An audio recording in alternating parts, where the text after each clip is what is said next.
নোয়াপাড়া থানার পুলিশের পক্ষ থেকে এক অভিনব উদ্যোগের সাক্ষী থাকলো মহাপাপড়া এলাকা। ব্যারাকপুর পুলিশ কমিশনারেটের আওতাধীন এই থানার পক্ষ থেকে বৃহস্পতিবার আয়োজিত হলো একটি বিনামূল্যে স্বাস্থ্য পরীক্ষা শিবির এবং প্রবীণ নাগরিকদের জন্য সাইবার সচেতনতা শিবির। অনুষ্ঠানে উপস্থিত ছিলেন ব্যারাকপুর কমিশনারেটের উপনগরপাল গণেশ বিশ্বাস, উপনগরপাল অম্লান কুসুম ঘোষ, অতিরিক্ত উপনগরপাল ডক্টর সৌরভ, নোয়াপাড়া থানার ভারপ্রাপ্ত পুলিশ আধিকারিক রাকেশ চন্দ্র, সাধুকা, বাসুদেবপুর থানার ভারপ্রাপ্ত আধিকারিক তরুণ চক্রবর্তী সহ অন্যান্য পুলিশ আধিকারিকরা। শিবিরে প্রবীণ নাগরিকদের বিভিন্ন শারীরিক পরীক্ষার পাশাপাশি বর্তমান ডিজিটাল যুগে ক্রমবর্ধমান সাইবার প্রতারণা হিসেবে কিভাবে সুরক্ষিত থাকা যায় তার বিস্তারিত আলোচনা করা হয়। সাইবার অপরাধ প্রতিরোধে পুলিশ আধিকারিকরা ব্যবহারিক তথ্য ও সতর্কতামূলক বার্তা দেন।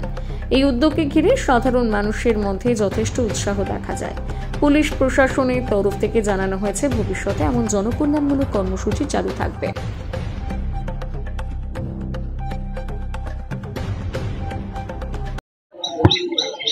তার সাথে ব্যারাকপুর পুলিশ কমিশনারেটে special senior citizen help desk অর্পণে সকালকে যুক্ত হওয়ার আবেদন জানানো হয়েছে।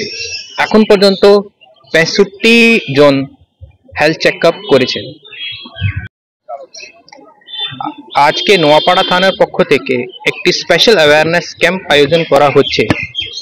স্পেশাল এই কারণ হেলথের উপরে জোর দেওয়া হচ্ছে। হেলথ মানে ফিজিক্যাল এবং মেন্টাল হেলথ।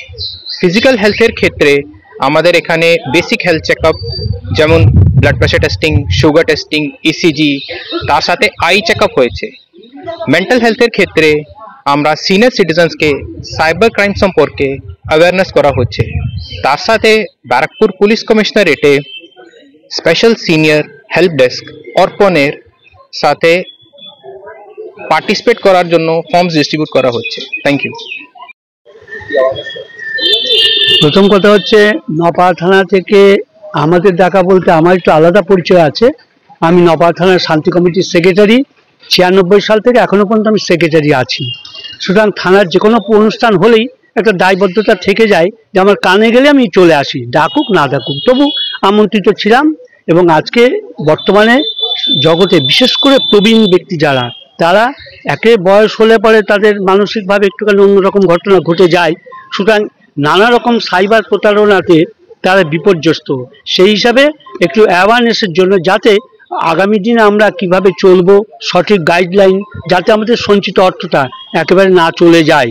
আমাদের তো পরবর্তী প্রজন্ম, তার জন্য কিছু রেখে যেতে হবে।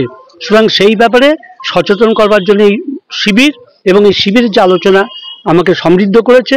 এবং সবচেয়ে বড় কথা হচ্ছে, নোয়াপাড়া থানার পুলিশ প্রশাসন, এসিপি সাহেব, ডিসিপি সাহেব, তাদের উপস্থিতি এবং তাদের মূল্যবান বক্তব্য আমাদের কাছে, বয়স্কদের কাছে একটা থানায় নানা প্রোগ্রাম হয়, কিন্তু এই ধরনের প্রোগ্রাম যত বেশি করে হবে তত বেশি সচেতন হবে জনসাধারণ, তত বেশি সম্ভব পুলিশ প্রশাসন এবং সাধারণ পাবলিকের মধ্যে একটা সৌহার্দ্য গড়ে উঠবে এবং আমরা সেফ থাকবো।